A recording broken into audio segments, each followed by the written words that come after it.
बहू की रसोई में 10 तरह की सब्जी। घर की सबसे बड़ी बहू और छोटी बहू ने मिलकर खाना बनाया और सभी को खाना परोसा जाता है और सभी खाना खाने बैठते। खाना देखकर शांति मुंह बना लेती और चिढ़ते हुए कहती है, अरे ये क्या, आज फिर से तुमने सूखे आलू की सब्जी और दाल बना दी। मैं तो रोज रोज बस आलू और दाल खाकर पक गया हूँ। कल भी हमने रात को आलू की सब्जी और दाल ही खाई थी। अरे बस कल क्यों, हर रोज की हम आलू और दाल ही खाते हैं। तुम दोनों कभी तो कुछ अलग खाने में बना लिया करो, हम हर रोज ऐसा खाना नहीं खा सकते। भाभी हर रोज बिल्कुल ऐसा ही खाना खाना कितना बोरिंग हो जाता है, रोज बस सेम खाना खाना पड़ता है। अरे एक तो हम दोनों ने इतनी मेहनत से खाना बनाया, ऊपर से आप दोनों शिकायतों की बौछार करने लग गए। अब हम कोई शेफ थोड़ी हैं जो हर रोज खाने में कुछ अलग अलग बनाते रहेंगे। बिल्कुल सही, एक तो हमने इतनी मेहनत से खाना बनाया, ऊपर से आप हर रोज हमारे खाने में कमी निकालते रहते। अरे खाना बनाना कोई हंसी खेल नहीं है, बड़ा मुश्किल काम होता है। अरे सिर्फ तुम दोनों ही दुनिया से न्यारा कोई खाना नहीं बनाती हो। गए जमाने में भी हम खाना बनाती थी और तुमसे तो ज्यादा ही बनाती थी। हर घर की बहू खाना बनाती थी, इसमें कौन सी बड़ी बात है। अब हम तो यही खाना बना सकते हैं मम्मी जी, आपको खाना है तो खा लीजिए वरना कोई बात नहीं। किसी का भी आलू और दाल खाने का मन नहीं था क्योंकि वो कई दिनों से यही खा रहे थे, लेकिन पेट भी तो भरना था, इसीलिए बिना कुछ आगे शिकायत किए वो चुपचाप खाना खा लेते हैं। इसी तरह दिन गुजर रहे थे। एक दिन शांति अपने पति के साथ सोफे पर बैठकर टीवी देख रही थी, तभी उनके घर की बेल बजती है। अरे आज हमारे घर पर इतनी जल्दी सुबह सुबह कौन आ गया? जरूर डिलीवरी वाला होगा, अभी जाकर दरवाजा खोलती हूँ। इन दोनों बहुओं ने भी हद कर रखी है, कभी कुछ तो कभी कुछ मंगवाती रहती है।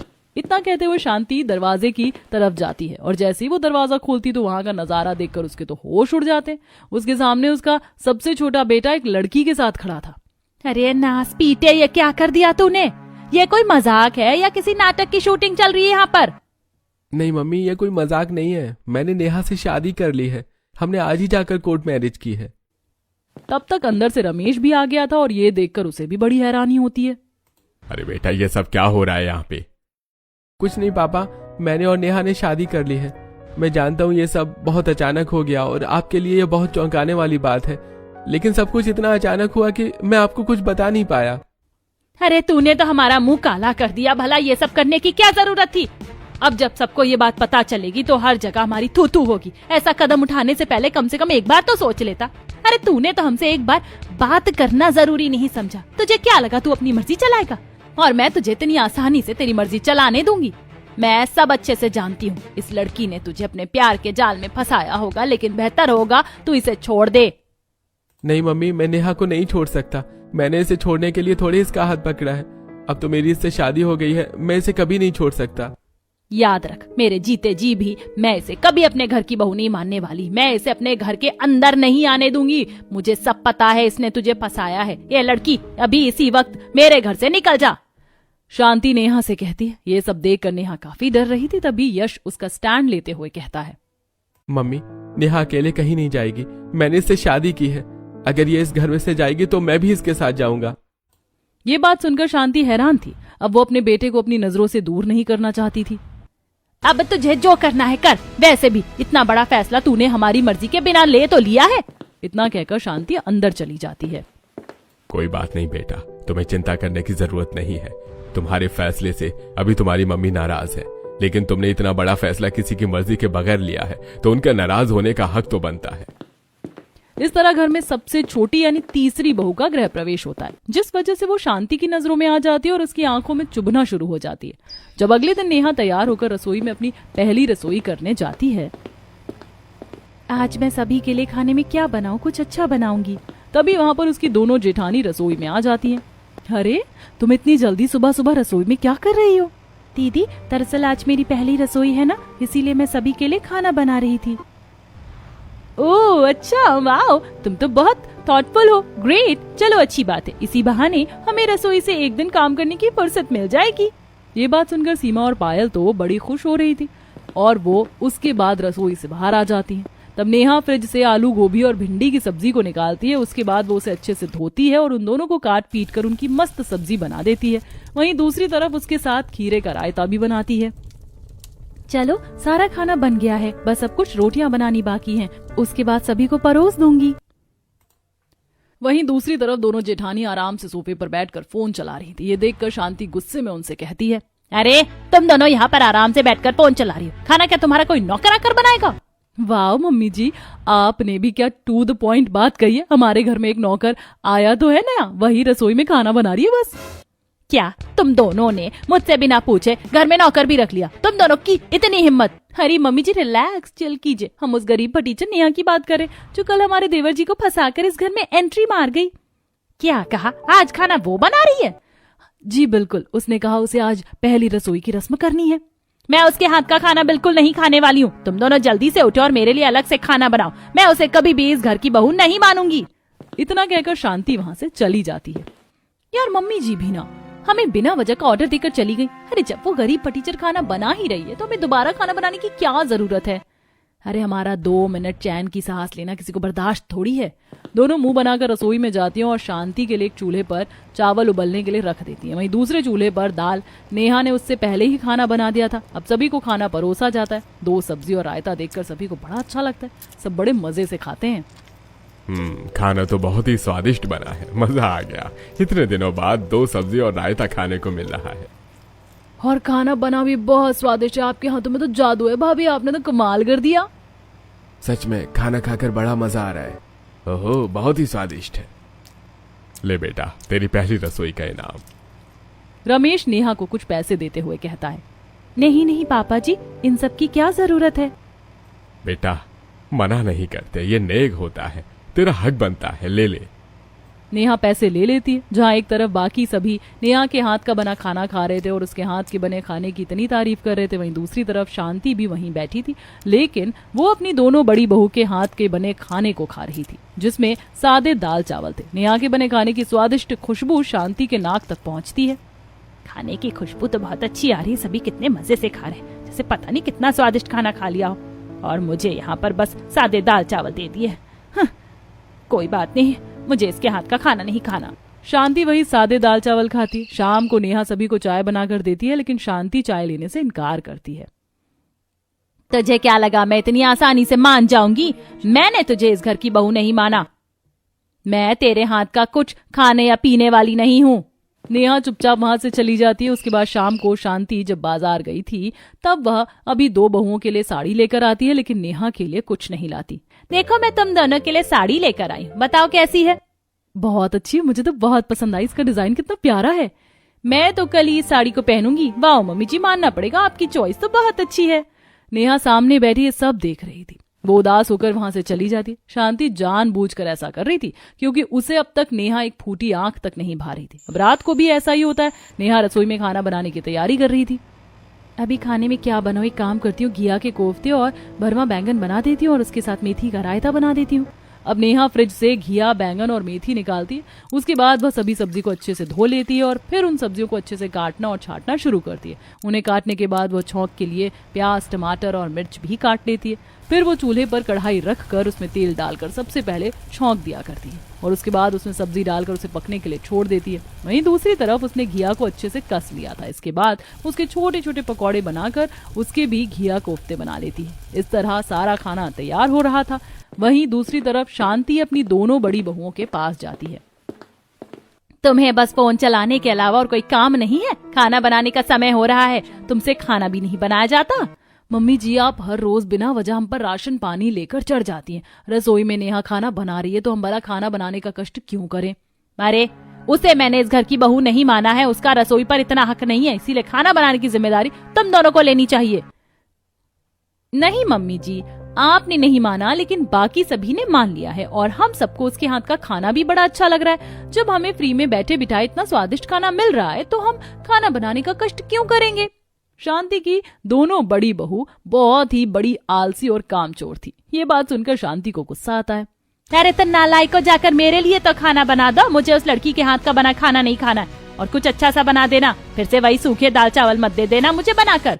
इतना कहकर शांति वहां से चली जाती है और दोनों बहुओं का मुंह बन जाता है। दोनों उठकर रसोई में जाती हैं और नेहा की बनी रोटियों में से ही रोटी ले लेती और उसके साथ खाने में दाल उबाल देती हैं। फिर सभी को खाना परोसा जाता है और रात को भी खाना सभी को बहुत स्वादिष्ट लगता है। खासकर सबको ये देखकर बहुत अच्छा लग रहा था कि सुबह अलग तरह की सब्जी थी और रात को 2 अलग तरह की सब्जी हैं। बहू तूने तो कमाल कर दिया। खाने में सुबह अलग सब्जियां थी और रात को अलग है। इतनी अलग सब्जी तो हमने जिंदगी में नहीं खाई। जितनी हमने एक दिन में खा ली। सभी नेहा की इतनी ज्यादा तारीफ कर रहे थे कि पायल और सीमा का मुंह बन जाता है। वहीं दूसरी तरफ रोटी खाकर शांति भी समझ जाती है कि ये नेहा की बनाई हुई है। मेरी दोनों बड़ी बहू कितनी ज्यादा आलसी है। स्नेहा के हाथ की बनी रोटी ही मुझे पकड़ा दी। कोई आलसपन और कामचोरी जरा इन दोनों से सीखे। लेकिन देखा जाए तो चपाती बहुत ही मुलायम और सॉफ्ट बनी है। शांति भी चुपचाप खाना खा लेती है और उसके बाद सभी अपने अपने कमरों में जाकर सो जाते हैं। रसोई में बहुत सारे बर्तन इकट्ठे हो गए थे। इसके बाद रात को नेहा उन्हें अकेले ही धो रही थी। सभी को मेरे हाथ का खाना बड़ा अच्छा लग रहा है। मैं हर रोज इन्हें अलग अलग तरह की सब्जी ही बनाकर खिलाऊंगी। कभी कोई सब्जी रिपीट नहीं होने दूंगी। मुझे सबको मनाना है, खासकर मम्मी जी को। और कहते हैं कि अगर पेट पूजा अच्छी हो जाए तो कोई भी इंसान आसानी से मान ही जाता है। सभी को, खासकर शांति को मनाने के लिए नेहा खाना बनाने में कड़ी मेहनत कर रही थी। अगले दिन नेहा सुबह जल्दी उठकर ढेर सारी गोभी और गाजर काट रही थी। अब गाजर और गोभी तो कट गई है। अब इसके अंदर बस मसाला डालकर मुझे इसका अचार तैयार करना है। थोड़ी देर में अचार तैयार हो जाएगा। इस तरह हर रोज नेहा सब्जी की अलग अलग चीजें बनाती थी। अगले दिन भी नेहा सभी के लिए शिमला मिर्च की सब्जी और साथ में राजमा चावल और गाजर का रायता बनाती है। मैंने आज शिमला मिर्च भरकर बनाई है। सभी खाएंगे तो मजा आ जाएगा। जब तक चूल्हे पर सब्जी बन रही है तब तक मैं आटा गूंथ लेती हूँ। वहीं दूसरी तरफ, तुमने कल जो चालाकी की, तुम्हें क्या लगा मुझे पता नहीं चलेगा? मुझे सब पता है कि वो रोटी नेहा ने ही बनाई थी, इसीलिए आज ऐसा कुछ नहीं होना चाहिए। जब आपको पता चल ही गया मम्मी जी कि नेहा के हाथ का खाना था और आपने एक बार खा ही लिया, तो अब उसी के हाथ का खाना खा लीजिए। हाँ वही तो, जब एक बार उसके हाथ का खाना खा लिया है तो अब हर रोज खा लीजिए। वैसे भी हमने इतना महंगा मैनिक्योर और नेल एक्सटेंशन करवाया है, वरना हमारा सब खराब हो जाता। पैसे पानी में जाएंगे सो अलग। वैसे भी तुम सारे पैसे पानी में ही डुबोती हो। इसके अलावा तुम्हें और कोई काम थोड़ी है। वहीं दूसरी तरफ घर में रिश्तेदार भी आते हैं। नेहा ने सभी के लिए बहुत अच्छा खाना बनाया। अलग तरह की सब्जी और साथ में सब्जी का रायता देखकर सभी बड़े खुश हुए। सच में मैंने इतना स्वादिष्ट खाना कभी नहीं खाया। ऐसा खाना खाकर तो बड़ा मजा आ गया। मानना पड़ेगा शांति, तेरी छोटी बहू तो बड़ी कमाल है। कितना स्वादिष्ट खाना बनाया इसने, और अलग तरह की सब्जी और सब्जी का रायता है, साथ ही गाजर और गोभी का अचार भी है जो बड़ा स्वादिष्ट लग रहा है। तेरी सबसे छोटी बहू इस घर की अन्नपूर्णा है। सभी रिश्तेदार खाना खाकर और नेहा के हाथ के बने खाने की खूब तारीफ करके वहां से जाते। वहीं दूसरी तरफ जब शांति शाम को बाहर टहलने जाती है और अपनी पड़ोसनों के पास जाकर गप्पे लड़ाती है, तब यार बता शांति, आज इतने दिनों बाद कैसे आना हुआ? इतने दिनों से घर से बाहर क्यों नहीं आ रही थी? कुछ नहीं, बस ऐसे ही मन नहीं था। मन नहीं था या इतने दिनों से तू अपने घर में मुंह छुपा कर बैठी थी? क्योंकि तेरे छोटे बेटे ने लव मैरिज जो कर ली थी। बिल्कुल सही कहा, इसीलिए शांति जानबूझकर घर से बाहर नहीं आ रही होगी। अच्छा एक बात बता, तू पहले हमेशा अपनी दोनों बहुओं की बहुत तारीफ करती थी कि बड़ी बहू दहेज में ये लेकर आई, छोटी बहू दहेज में ये लेकर आई। अब बता, तेरी सबसे छोटी बहू दहेज में क्या लेकर आई है? और क्या लेकर आई होगी? उन्होंने तो बिना बताए कोर्ट मैरिज जो कर ली, वो खुद आ गई, वही बहुत बड़ी बात है। इस तरह दोनों पड़ोसन शांति का मजाक उड़ा रही थी और उसे ताने कस रही थी। ये सब सुनकर शांति की नजरें झुक जाती हैं और वो उनसे आगे बिना कुछ बोले घर वापस आ जाती है। शांति गुस्से से लाल पीली हो गई थी। शांति देखती है कि नेहा आराम से सोफे पर बैठी और वो जाते ही उसके सिर पर चढ़ जाती है। देखो कैसे यहाँ आराम से नागिन की तरह सोफे पर डेरा जमा कर बैठी है। मुझे पता है तूने जानबूझकर ऐसा किया। तूने मेरे भोले भाले बेटे को फंसाया है। तुझे पैसों का लालच था ना, इसीलिए तेरी वजह से मुझे कितना कुछ सुनना पड़ रहा है। अरे जिन पड़ोसनों ने आज तक मेरे आगे चूं तक नहीं किया था, वो आज मिलकर मेरा मजाक उड़ा रही थी और मुझे ताने कस रही थी। सब तेरी वजह से हो रहा है। नेहा भी सोफे से उठकर कहती है, मम्मी जी मुझे माफ कर दीजिए, लेकिन मैंने यश से पैसों की वजह से शादी नहीं की है। दरअसल बात कुछ और है। नेहा आगे कुछ बोल पाती उससे पहले शांति उसे रोकते हुए कहती है, बस कर, चुप हो जा। मुझे तेरी कोई सफाई नहीं चाहिए। मैं तुम लड़कियों को अच्छे से जानती हूँ। मुझे तेरा चेहरा देखना तक पसंद नहीं। नेहा को गुस्से में खरी खोटी सुनाकर शांति वहां से चली जाती है और तभी पीछे से रमेश आकर ये सब सुन लेता है। वो देखता है कि नेहा की आंखों से आंसू बह रहे थे। वो नेहा के पास आकर कहता है, देखो बेटा, तुम्हें परेशान होने की जरूरत नहीं है। शांति अभी बहुत ज्यादा गुस्से में है, इसलिए ऐसा कह दिया, लेकिन वो दिल की बुरी नहीं है। धीरे धीरे वो तुम्हें अपना लेगी। अभी ये सब नया है, उसे जरा समय लगेगा। और फिर आज उसने कुछ बातें सुनकर वो सारा गुस्सा तुम पर निकाल दिया। उसकी बातों को दिल से मत लगाना। नहीं पापा जी, मुझे पता है हमारी गलती है। मम्मी जी अपनी जगह बिल्कुल सही है, क्योंकि हम कोई भी कारण हो, हमें इस तरह ये फैसला अचानक नहीं लेना चाहिए था। उनका गुस्सा बिल्कुल जायज है, लेकिन मैं एक ना एक दिन मम्मी जी को मना कर जरूर रहूंगी। शाबाश बेटा। इस तरह दिन गुजर रहे थे। अब अगले दिन नेहा खाने में मूली की भुजिया, आलू के पराठे, घिया का रायता, साथ में आलू और धनिया की चटनी भी बनाती है। देखो तो मैंने कितनी बारीकी से सारी चटनी को पीसा है। मुझे पता है बारीक चटनी ही सबको अच्छी लगती है। बस अब चटनी तैयार होने के बाद पराठे का मसाला भी रेडी है। उसके बाद मैं सबके लिए गर्मा गर्म पराठा बनाना शुरू करूंगी। जो फिलिंग नेहा ने तैयार की थी उससे भर भर कर वो सबके लिए गर्मा गर्म पराठे बना रही थी। उसके बाद सभी को गर्मा गर्म पराठे परोसे जाते हैं। जैसे कि सभी पराठे खाते हैं, उनको बहुत स्वादिष्ट लगते हैं। ये पराठे तो कितने ज्यादा स्वादिष्ट है, खाकर मजा ही आ गया। आज से पहले मैंने इतने स्वादिष्ट पराठे कभी नहीं खाए, और इसके साथ घिया का रायता, और ओहो कमाल ही हो गया। मैं तो पहली बार खा रहा हूँ। सब कॉम्बिनेशन बहुत अच्छा लग रहा है। सच में नेहा, तुम बहुत अच्छा खाना बनाती हो। हम तो इतना स्वादिष्ट खाना पहली बार खा रहे हैं। हाँ, इसीलिए तो मैंने नेहा से शादी की है। ये हर चीज में सर्वगुण संपन्न है और दिल की भी बहुत अच्छी है। सच में भाभी, अच्छा है कि आप मेरी भाभी हो। मुझे इतना स्वादिष्ट खाना खाने को जो मिल रहा है।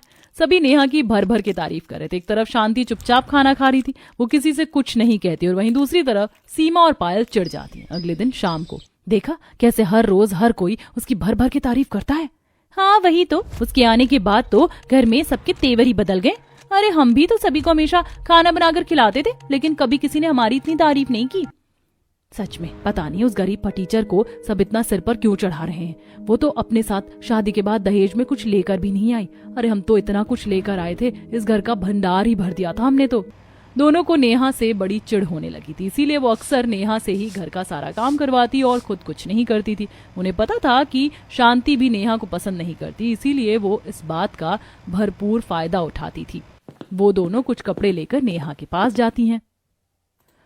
ये हमारी महंगी साड़ी है, इसे जरा अच्छे से धो देना। सारे कपड़े हाथ से ही धुलने चाहिए वरना खराब हो जाएंगे। हाँ, और कपड़े धोने के बाद हमारे कमरे में डस्टिंग कर देना, बहुत गंदा हो रहा है। इतनी धूल मिट्टी उड़ रही है, जरा जल्दी जल्दी हाथ चलाना। इसके बाद और भी बहुत से काम है। जी ठीक है दीदी। उसके बाद नेहा घर का सारा काम खत्म करती है। झाड़ू पोछे से लेकर साफ सफाई और कपड़े धोने तक शांति भी ये सब देख रही थी, लेकिन वो कुछ कहती नहीं है। अब रात को नेहा खाने में, आज तो मैंने खाने में चाप बनाई है, सभी को खाकर बड़ा अच्छा लगेगा। साथ ही मैंने भरमा करेले और अरबी की सब्जी भी बनाई है। चूल्हे पर अलग अलग तरह की 3 सब्जियां बन रही थी। सभी को अलग सब्जी का खाना परोसा जाता है। आज फिर से बेटा तुमने कमाल कर दिया। मुझे लगा तुम आलू गोभी तो सब बना चुकी हो, आज सब्जी में क्या ही अलग बनेगा, लेकिन तुमने फिर से सरप्राइज दे दिया। भरमा करेला, अरबी और चाप, आहा गजब ढा दिया बेटा। सच में हम लोग तो एक दिन में ही 10 तरह की सब्जी खा लेते हैं, जैसे सुबह दोपहर और रात को 2-2 तरह की सब्जी, साथ में तीनों समय एक अलग तरह की सब्जी का रायता, और हर बार कुछ अलग सब्जी का अचार होता है। भाभी तुसी ग्रेट हो। आपका तो हर सब्जी बनाने का एक अलग मेथड है। मैं हर रोज अलग सब्जी की अलग अलग डिशेस बनाकर खिलाऊंगी, चिंता मत कीजिए, अभी तो बहुत कुछ बाकी है। इसी तरह किसी को हर रोज अलग सब्जी का अलग कुछ खाने को मिल रहा था। कभी रायता, कभी सब्जी, कभी अचार, तो कभी भुजिया। आजकल सभी को खाना खाने में बहुत मजा आता है। एक दिन शांति सोफे पर लेटी थी और उसके सिर में बहुत ज्यादा दर्द हो रहा था। तभी सीमा और पायल बाहर से आती हैं और शांति उन्हें रोकते हुए कहती है, अरे तुम दोनों जरा मेरा सिर दबा दो, मेरे सिर में बहुत तेज दर्द हो रहा है, पता नहीं ऐसे फटने को हो रहा है। अरे मम्मी जी, अगर सिर में दर्द हो रहा है तो आप एक पेन किलर ले लीजिए। भला हमसे सिर दबवाने की क्या जरूरत है, उसमें क्या ही होगा। वही तो, हमने वैसे भी अपने हाथों में मैनिक्योर करवाया है, हमारे सारे हाथ खराब हो जाएंगे। हमारे भी सिर में दर्द होता है मम्मी जी, हम भी पेन किलर लेकर आराम से सो जाते हैं। तुम दोनों का बस यही है, मैं पेन किलर ले चुकी हूँ, मुझे आराम नहीं हो रहा था, बस इसीलिए कहा, लेकिन अब सोच रही हूँ गलत कहा। दोनों मुंह बनाकर वहां से चली जाती हैं। तभी वहां नेहा आती है और वो शांति का सिर दबाने लगती है। पहले शांति मना करती है, लेकिन बाद में जब उसे आराम होने लगता है तब वह नेहा को कुछ नहीं कहती। काफी देर तक सर दबाने के बाद शांति को आराम हो जाता है और वो कमरे में जाकर सो जाती है। अगले दिन शाम को जब शांति टहलने बाहर जाती है तब, और शांति आ गई तुम, लगता है तुम हमारी बातों का कुछ ज्यादा ही बुरा मान गई थी, इसलिए नहीं आ रही थी। अरे मैं भला तुम्हारी बातों का बुरा क्यों मानूंगी, जब मेरी तीसरी बहू सबसे अच्छी है तो मुझे किसी की बातों से कोई फर्क नहीं पड़ता। क्या कहा? और नहीं तो क्या, मेरी तीसरी बहू इतना स्वादिष्ट खाना बनाती है, हर रोज अलग अलग सब्जी बनाती है, पूरे हफ्ते में एक भी सब्जी रिपीट नहीं होने देती, इतना अलग अलग तरह का खाना बनाती है, हम तो खा खा कर खूब मजा लेते। साथ में मेरी इतनी सेवा पानी भी करती है, मेरा सिर दबाती है। तुम्हें पता है मेरी सबसे छोटी बहू दहेज में अपने साथ क्या लेकर आई है? क्या लेकर आई है? वो दहेज में अपने साथ बहुत सारे संस्कार और खूब सारी अलग अलग तरह की सब्जी बनाने की रेसिपी लेकर आई है, जो बहुत कम लड़कियां लेकर आ पाती हैं। अरे मेरी दोनों बड़ी बहू उसके सामने कुछ नहीं, मेरी तीसरी बहू सबसे अच्छी और बेस्ट है, तुम्हारी बहू से भी ज्यादा। आज तक तुम्हारी बहू ने सिर्फ एक सब्जी बनाई होगी, वो भी बार बार। मेरी बहू 10 तरह की सबसे अलग सब्जी बनाने वाली है, कभी एक सब्जी दोबारा रिपीट नहीं होने देती। आज शांति नेहा की खूब तारीफ करके घर वापस जाती है तो देखती है आज फिर से खाने में अलग अलग तरह की सब्जियां और अलग तरह का रायता बना हुआ था, उसके साथ मूली का अचार भी था। सब खाना खाते हैं। आज तुमने तो भुजिया बहुत ही अलग बनाई है और स्वादिष्ट भी। बीन्स की भुजिया बड़ी अच्छी लगती है, साथ में आज अचार भी मूली का है। बेटा मजा आ गया खाना खाकर। सबको खाना बहुत स्वादिष्ट लगता है। अब घर में हर रोज अलग अलग तरह की 10 सब्जी बन रही थी। पूरा हफ्ता अलग सब्जी की लाइन लगी थी। वहीं दूसरी तरफ शांति भी अपनी पड़ोसनों से और सभी से नेहा की खूब तारीफ करती थी। उसकी इतनी तारीफ सुनकर एक दिन उसकी पड़ोसन कहती है, तो उसके खाने की इतनी तारीफ करती है, कभी हमें भी तो अपने घर पर खाने को बुला। हाँ, हम भी अपनी आंखों से देखना चाहते हैं। ठीक है, आज शाम को खाने पर आ जाना। शाम को कमला और विमला भी दोनों खाने पर आ जाती। तब नेहा ने उनके लिए भी 3 तरह की अलग सब्जी और 2 तरह का रायता। सब्जी में टिंडे की सब्जी, आलू, बीन्स, आलू मटर पनीर और रायते में गाजर का रायता, बूंदी का रायता बनाया था। साथ में आम का और गाजर का अचार था। इतना खाना देखकर दोनों बड़ी हैरान हो जाती हैं और जब खाना खाती हैं तब उन्हें स्वाद लगता है। मानना पड़ेगा शांति, यूं ही नहीं इतनी तारीफ करती थी छोटी बहू की। वाकई बहुत स्वादिष्ट खाना बनाती है तेरी छोटी बहू, तू तो सच कहती थी। ये बात सुनकर शांति शर्मा जाती और हिचकिचाने लगती है। अरे मैं भला ऐसा कब कह दिया? हर रोज ही तो कहती थी कि तेरी सबसे छोटी बहू कितना अच्छा खाना बनाती है। सच में हमने आज देख लिया, बहुत स्वादिष्ट खाना बनाती है। तेरी एक एक बात बिल्कुल सही थी। चुप कर और चुपचाप बैठकर खाना खा लो। सभी खाना खाकर वहाँ से चले जाते हैं और ये सब सुनकर नेहा बड़ी खुश होती है। यानी मम्मी जी को भी अब सब पसंद आ रहा है, जल्दी ही मम्मी जी मान जाएंगी। अब नेहा सभी को स्वादिष्ट खाना भी बनाकर खिलाती थी और शांति की भी सेवा पानी अच्छे से करती थी, जिससे शांति काफी खुश थी। शांति ने देखा था कि नेहा अपने परिवार को लेकर बिल्कुल समर्पित है और वो उनके लिए बहुत कुछ करती है। एक दिन शांति बाजार से नेहा के लिए एक सुंदर सी साड़ी लेकर आती है और वो बहुत ज्यादा महंगी भी थी। वो साड़ी नेहा को देते हुए कहती है, देख बेटा, मैं तेरे लिए साड़ी लेकर आई हूँ। मैंने तेरी मुंह दिखाई पर तुझे कुछ नहीं दिया था, बस उसी का तोहफा समझ ले। लेकिन मम्मी जी इतने महंगे तोहफे की क्या जरूरत थी? अरे तेरे लिए तो इससे महंगा तोहफा भी कुछ नहीं। मैंने देखा तू हमारे परिवार को कितने अच्छे से संभाल रही है। आज तक मेरी बाकी बड़ी बहू भी नहीं कर पाई है। मैंने तुझे गलत समझा कि तूने ऐसा पैसों के लिए किया, लेकिन मैं गलत थी, मुझे माफ कर दे। मैंने तेरे साथ बहुत गलत किया। नहीं मम्मी जी, आप माफी मत मांगिए, आप मुझसे बड़ी हैं। गलती तो हमारी थी। आपका गुस्सा बिल्कुल जायज है, लेकिन हमने ये कदम इसलिए उठाया क्योंकि मेरे पापा जबरदस्ती एक बड़े बिजनेसमैन से मेरी शादी कर रहे थे। वो मानने को तैयार नहीं थे। जिससे मेरी शादी हो रही थी वो अच्छा इंसान नहीं था, इसीलिए हमने जल्दबाजी में ये कदम उठाया। कोई बात नहीं बहू, चिंता मत कर, अब से हम ही तेरा परिवार है। जब सीमा और पायल देखती हैं कि शांति ने नेहा को एक्सेप्ट कर लिया है और साथ ही उसे इतनी महंगी साड़ी भी गिफ्ट दी है, तब वो दोनों चिढ़ जाती हैं और शांति से कहती हैं, हमारे लिए तो कभी आप इतनी महंगी साड़ी नहीं लेकर आई। हाँ बिल्कुल, हमें तो कभी इतनी महंगी साड़ी गिफ्ट में नहीं दी, जबकि इसने तो हमारे भोले देवर को फंसाकर गलत तरीके से शादी भी की। गरीब फटीचर कहीं दहेज में भी कुछ नहीं लेकर आई। चुप करो, तुम दोनों का बहुत हो गया, बहुत बोल दिया तुमने। ये दहेज में अपने साथ बहुत सारे संस्कार लेकर आई है जो तुम दोनों के अंदर बिल्कुल नहीं है। मैं देख रही हूँ कि तुम किस तरह इसे परेशान करते थे सारा काम करवा कर, लेकिन अब से मैं रसोई की चाबी नेहा के हाथों में दे रही हूँ और घर का बाकी काम तुम्हें ही करना होगा। नहीं बिल्कुल नहीं, आप हमारे साथ ऐसा नहीं कर सकती। हाँ बिल्कुल कर सकती हूँ, वरना तुम्हें खाने को एक दाना तक नहीं मिलेगा। इसीलिए आगे से जो कुछ बोलना या करना सोच समझ कर करना। दोनों गुस्सा होकर वहाँ से चली जाती है। बहू, मुझे तुझ पर गर्व है। आज से रसोई की सारी जिम्मेदारी तेरी है। चलो मुझे जल्दी से बढ़िया बढ़िया गर्मा गर्म चाय बनाकर पिला दो और दोनों साथ में बैठकर चाय पियेंगे और खूब गप्पे लड़ाएंगे। जी मम्मी जी, अभी लेकर आती हूँ। नेहा चाय लेकर आती है और दोनों साथ में बैठकर चाय पीते हैं। इस तरह शांति ने नेहा को अपना लिया था। अब नेहा हर रोज हर किसी को अलग अलग तरह की सब्जी बनाकर खाने में खिलाती थी। हफ्ते में कभी कोई सब्जी रिपीट नहीं होती थी। वो एक ही सब्जी से 10 तरह की सब्जी बनाकर खिलाती थी, जिससे सभी खाना खाकर बहुत खुश रहते थे।